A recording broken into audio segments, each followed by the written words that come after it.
Hello students, आज हम discuss करेंगे बफर सॉल्यूशन के बारे में। देखिए, जो पीएच स्केल है वो बहुत ही सेंसिटिव स्केल है। कोई भी सॉल्यूशन है उसमें थोड़ा सा भी एसिड या थोड़ा सा बेस अगर मिला दिया जाए तो उसकी पीएच बहुत आसानी से बहुत ऊपर बहुत नीचे जा सकती है ना। लेकिन बहुत सारी रिएक्शंस ऐसी हैं, ऑर्गेनिक केमिस्ट्री में बहुत सारी रिएक्शंस ऐसी हैं, फिजिकल केमिस्ट्री में बहुत सारी हो सकती है, जिनके लिए एक प्री डिफाइन मतलब पीएच लेवल, एक लगभग पीएच छोटा एक साइड पीएच रेंज होनी चाहिए जिसके अंदर ही भी रिएक्शन काम करती है। जैसे कि एजोडाई कपलिंग की रिएक्शन वो पीएच 4 to 5 के बीच में अच्छा काम करती है, और एल्डिहाइड के साथ जो है डेरिवेटिव अमोनिया का एडिशन वो भी 4 to 5 के बीच में सही काम करती है, उसके बाद वो रिएक्शन वहां पर नहीं हो पाती। तो बहुत सारी ऐसी रिएक्शन है जिनमें की पीएच बहुत मायने रखता है कि पीएच हमारा चेंज तो नहीं हो जा रहा रिएक्शन के दौरान। तो ऐसी रिएक्शंस को चलाने के लिए मतलब एक सॉल्यूशन हम बनाया गया है, सॉल्यूशन होता है जिसे बोलते हैं buffer solution. Buffer solution basically, buffer क्या है? Capacity to hold. बफर का मतलब है, बफर का हिंदी में मतलब है कैपेसिटी टू होल्ड, किसी चीज को होल्ड करके रखना। तो बफर सॉल्यूशन क्या होते हैं? बफर सॉल्यूशन ऐसे सॉल्यूशन होते हैं जिनमें अगर थोड़ी सी अमाउंट एसिड की डाल दी जाए या थोड़ी सी अमाउंट हम बेस की डाल दें तो भी उनकी पीएच पे बहुत ज्यादा असर नहीं पड़ता। मैं ये नहीं कह रहा हूं कि पीएच चेंज ही नहीं होती, पीएच चेंज उनकी भी होगी लेकिन बहुत कम चेंज होगा। मान लिया कोई सिंपल सॉल्यूशन था, उसमें मैंने मतलब 5 ml कोई HCl एसिड डाल दिया, उसकी पीएच जो है सपोज करो हमारी जो पहले 5 थी और 5 से वो क्या हो जाती है हमारी, वो 2 हो जाती है। तो पीएच में 5 से हमारा 2 अगर हो गया तो 3 का चेंज हो गया। लेकिन अगर वहीं कोई बफर सॉल्यूशन हो उसमें वही 10 ml में डालूं तो हो सकता है कि 5 से वो कितनी हो जाए, 5 से वो 4.8 हो जाए या 4.7 हो जाए, बस इतना ही उसमें चेंज आएगा। तो बफर सॉल्यूशन बेसिकली क्या होते हैं? The solution which allow a very small change in their pH when small amount of acid और base are added to them ना। तो पीएच वो buffer solution, buffer solution the solutions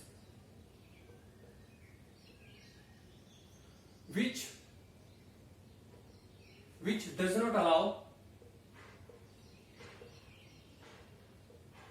to change in their pH when small amount of acid or base are added to them। Small amount में acid या base अगर उसमें डाला जाता है तो उनकी पीएच चेंज नहीं होती। अब यहाँ पर थोड़ा सा एक कंफ्यूजन हो सकता है, उनकी पीएच चेंज ही नहीं होती क्या? नहीं, ये गलत है। उनकी पीएच बेसिकली ये बोल दिया जाता है कि उनकी पीएच चेंज नहीं होती, लेकिन उनकी पीएच में बहुत स्मॉल चेंज आता है। तो बेसिकली अगर हम इसको देखें तो एक बेटर डेफिनेशन यहाँ पे लिख सकते हैं कि पीएच सॉल्यूशन, बफर सॉल्यूशन वो है जो बहुत स्मॉल चेंज अलाउ करते हैं ना।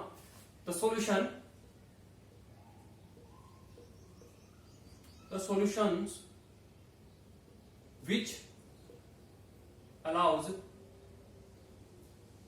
a very small change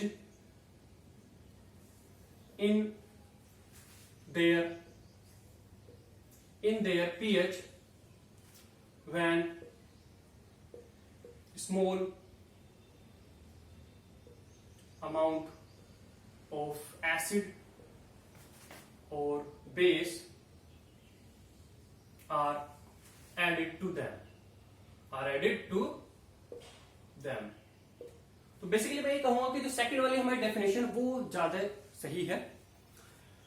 तो बफर सॉल्यूशन ऐसे सॉल्यूशन होते हैं जिनकी पीएच में एसिड या बेस अगर हम थोड़ी सी अमाउंट में डालते हैं तो उनकी पीएच में बहुत स्मॉल चेंज हमें देखने को मिलता है ना। अब ये कितने टाइप के होते हैं? Types of buffer solution.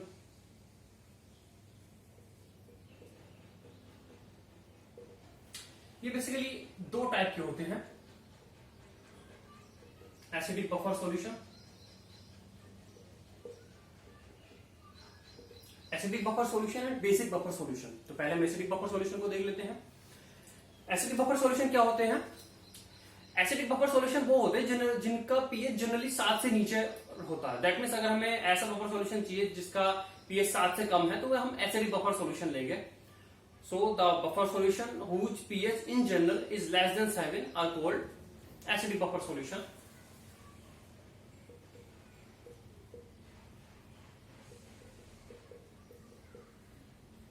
The buffer solution whose pH is less than 7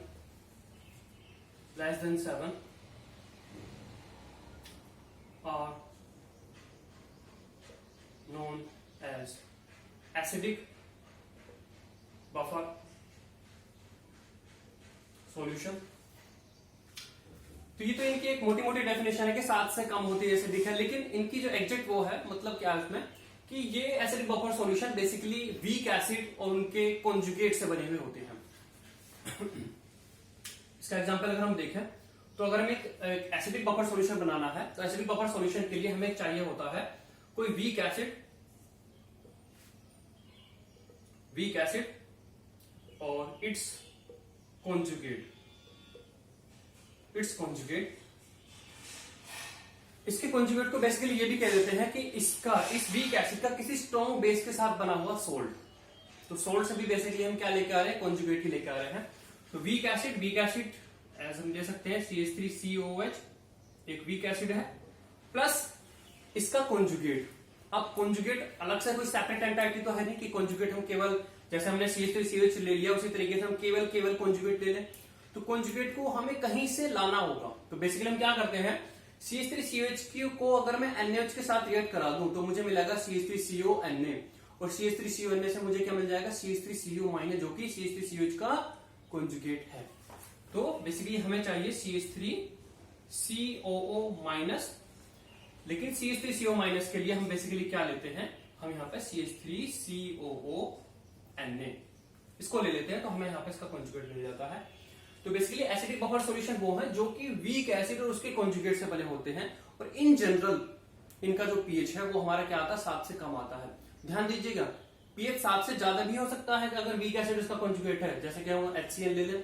लेकिन इन जनरल जो स्टैंडर्ड टेक्स्ट बुक्स हैं वो यही लिखती हैं कि हमारा एसिडिक बफर सॉल्यूशन वो है जो वीक एसिड और उसके कॉन्जुगेट से मिलकर बना है और उनका पीएच जो है क्या होता है, 7 से इन जनरल कम ही हमें देखने को मिलता है. तो इन्हें बोला जाता है एसिडिक बफर सॉल्यूशन. अब सेकंड देख लेते हैं दूसरा वाला क्या है.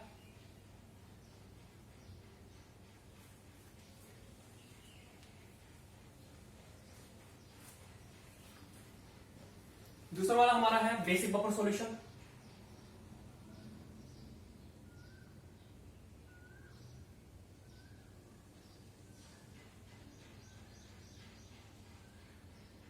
बेसिक बफर सॉल्यूशन यहां पे सारी चीजें उल्टी हो जाएंगी. जो बेसिक बफर सॉल्यूशन उनका पीएच 7 से ज्यादा होता है और वे क्या होते हैं, वीक बेस और उसके कॉन्जुगेट कॉम्बिनेशन होते हैं. द बफर सॉल्यूशन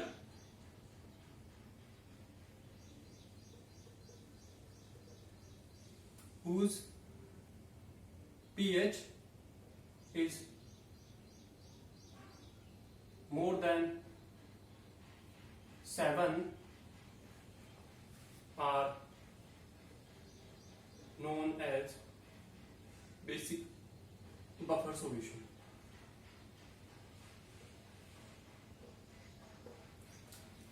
ये क्या होते हैं, ये हमारे वीक बेस, ये हमारे क्या होते हैं, वीक बेस और उसके कॉन्जुगेट का कॉम्बिनेशन होते हैं. ये हमारे होते हैं वीक बेस, कोई वीक बेस ले लो प्लस इट्स कॉन्जुगेट जैसे कि NH4OH और इसका कॉन्जुगेट अगेन वही सेम चीज. अगर मुझे इसका कॉन्जुगेट लेके आना है तो कॉन्जुगेट कोई सेपरेट एंटाइटी तो है नहीं, तो मुझे क्या लेना पड़ेगा कि उस वीक बेस की मैं क्या करा दूं, एक स्ट्रॉन्ग एसिड के साथ रिएक्शन करा दूं. जैसे कि NH4OH की अगर मैं रिएक्शन करा देता हूं HCl के साथ तो मुझे मिल जाएगा NH4Cl और NH4Cl से बेसिकली मुझे मिलेगा NH4+. तो यहां पर NH4+, बेसिकली मुझे NH4OH और NH4+ ये चाहिए, लेकिन NH4OH को लाने के लिए मुझे क्या चाहिए, एक तरीके से NH4Cl चाहिए ना. तो ये था हमारा buffer solution, acidic buffer solution. कोई वीक एसिड और उसके कॉन्जुगेट से मिलकर बनता है. Basic buffer solution weak base और उसके कॉन्जुगेट से मिलकर ये हमारा बनता है. ठीक है, तो ये हमारी भी बफर की बातें.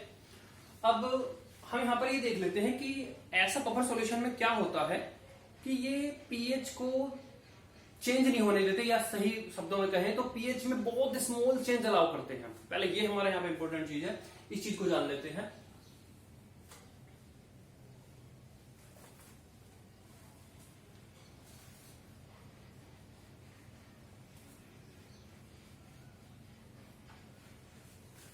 तो इस चीज को हम बोलते हैं बफर एक्शन।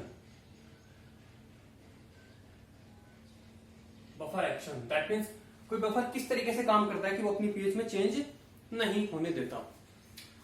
तो यहां पे देखें, हम एग्जांपल के लिए यहां पे ले लेते हैं CH3 COOH और प्लस CH3 COO Na। एक एसिडिक बफर सॉल्यूशन का हम एग्जांपल ले लेते हैं। तो अब यहां पर अगर हम देखें तो ये जो दोनों चीजें हैं इनकी अपनी इनहेरेंट एसिडिक और बेसिक नेचर है। CH3COH इसकी अपनी इनहेरेंट एसिडिक नेचर है और इसकी अपनी CH3CONA। CH3CONA क्या है? सोल्ट है, और सोल्ट भी एसिडिक या बेसिक हो सकते हैं अगर वे वीक एसिड वीक बेस या weak acid strong base strong acid weak base के कॉम्बिनेशन से बने हैं। यहां पर अगर हम देखें तो ये जो हमारा सोल्ट है वीक एसिड और स्ट्रॉन्ग बेस के कॉम्बिनेशन से बना है, और ऐसे सोल्ट की नेचर क्या होती है? बेसिक नेचर होती है। ऐसे सोल्ट की क्या नेचर होती है? बेसिक नेचर होती है। अब यहां पे हम देख लेते हैं addition of small amount of, पहले कॉम्बिनेशन में हम यहां पे देख सकते हैं कि HCl, हम यहां पर addition of small amount of HCl, एक बफर सॉल्यूशन है हमारा CH3COH और CH3CONA से मिलाकर बना हुआ, उसमें हम स्मॉल अमाउंट में HCl डाल रहे हैं। तो HCl डालने पर यहां पर किस तरीके से ये बफर इस आने वाले HCl को काउंटरएक्ट करेगा, दैट मीन्स किस तरीके से इस HCl के थ्रू जो H+ जनरेट होते हैं उनको क्या करेगा? उनको डिमिनिश करेगा, उनके इफेक्ट को क्या करेगा? कम कर देगा बहुत हद तक। अब देखिए, अगर ये हमारा एक बफर सॉल्यूशन है, इसमें दो कंपोनेंट है, जो कि एक एसिडिक और जो कि एक बेसिक है, और इसमें अगर मैं HCl डालूं, HCl जो कि क्या है? एक एसिड है, तो इन दोनों में से कोई एक स्पेसी इस एसिड को काउंटरएक्ट करने के लिए आएगी, दैट मीन्स इसके साथ रिएक्ट करने के लिए तुरंत वहां पर चली आएगी, भागी चली आएगी, क्योंकि उसे इसके साथ यहां पर रिएक्ट करना है। तो अगर ये एसिड मैंने डाला है तो इन दोनों में से कौन सी स्पेसी उसके साथ रिएक्ट करेगी? ऑब्वियसली बेसिक वाली। तो यहां पर हमारा क्या होगा? यहां पर हमारा होगा कि बफर के अंदर जो हमारा CH3COONA मौजूद है, ये हमारा यहां पे क्या करेगा? ये हमारा HCl के साथ रिएक्ट करेगा, HCl के साथ यहां पर रिएक्ट करेगा, और इससे हमारा क्या बन जाएगा? इससे हमारा CH3COOH बन जाएगा और प्लस यहां पर NaCl बन जाएगा, है ना। अब यहां पे देखिए, यहां पर एक इंपॉर्टेंट चीज क्या है कि ये हमारा स्मॉल अमाउंट में होना चाहिए, है ना। ये हमारा क्या होना चाहिए? स्मॉल अमाउंट में होना चाहिए। सपोज करिए इसके मिलीमोल हमारे हैं A मिलीमोल, मोल कॉन्सेप्ट से हमें पता होगा, A मिलीमोल इसके हैं और यहाँ पे इसके B मिलीमोल हैं। तो इसीलिए हमने यहाँ पे डेफिनेशन में शुरू में लिखा था कि वह स्मॉल अमाउंट ऑफ एसिड और बेस अगर डाला जाए, अगर स्मॉल अमाउंट में नहीं डाला जा रहा है तो बफर का सिस्टम कोलैप्स हो जाता है, बफर फिर अपना काम करना यहाँ पर बंद कर देता है। यहाँ पर CH3CONA और HCl, और यहाँ पर A मिलीमोल इसके हैं, B मिलीमोल इसके हैं, और यहाँ पर कंडीशन क्या है कि हमारा जो B है is less than A, that means HCl CH3CONA से तो कम होना ही चाहिए, अदरवाइज यहाँ पर बफर ही खत्म हो जाएगा। तो हमारे यहाँ पे क्या होगा? मोल कॉन्सेप्ट के अगर हम देखें तो ये हमारा as a limiting reagent react करेगा, और यहाँ पर क्या हो जाएगा? B माइनस B और A माइनस B, और ये हमारा हो जाएगा खत्म, और यहाँ पे हमारा क्या बन जाएगा? ये हमारा B ये बन जाएगा और B ये बन जाएगा।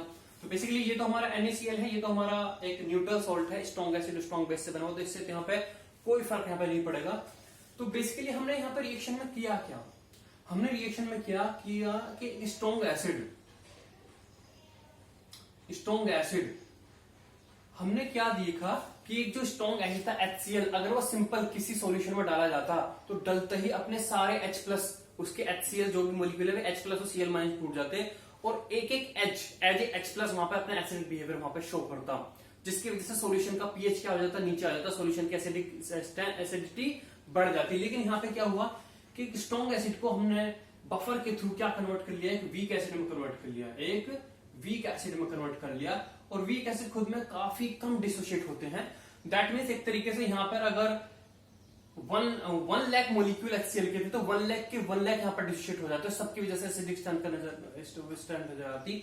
लेकिन यहाँ पर 1 लाख में से मुश्किल से मतलब 1 या 2 मोलिक्यूल जो है जो डिसोशिएट होंगे, जो H+ यहाँ पर बनाएंगे। तो हमने एक जो इम्पैक्ट बहुत स्ट्रॉन्ग होने वाला था, उस इम्पैक्ट को हमने क्या कर दिया, बहुत वीक कर दिया। तो यही बफर करते हैं कि जो आने वाला इम्पैक्ट है उसको बहुत वीक कर देते हैं। इसीलिए बोला जाता है कि allow a very small change in their pH, allow a very small change in their pH. अब यहां पे देखते हैं, अभी तो हमने देखा कि अगर हमने HCl डालते हैं तो कैसे वो काउंटरएक्ट करता है। हम देखते हैं कि अगर इसमें यहाँ पर NaOH डाला होता, NaOH जो कि क्या है, एक बेस है, तो NaOH अगर मैंने यहाँ पर डाला होता तो ये कैसे NaOH को यहाँ पर हैंडल करता। अब यहाँ पर अगर ये बेस है तो इसमें से कौन सी चीज रिएक्ट करेगी, एसिडिक, जो यहाँ पर CH3COH जो एसिडिक नेचर की है वो यहाँ पर रिएक्ट करेगी। तो हमारे यहाँ पे क्या बनेगा, CH3,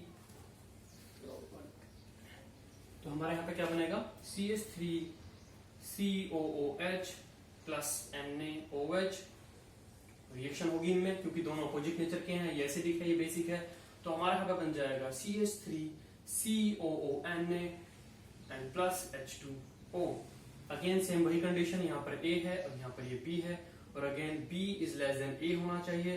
तो यहाँ पर B माइनस B जो कि खत्म हो जाएगा ये, और A माइनस B, और यहाँ पर ये B, और यहाँ पर ये हमारा B बन जाएगा। तो अगेन हमने यहाँ पर क्या किया, NaOH जो कि क्या है कि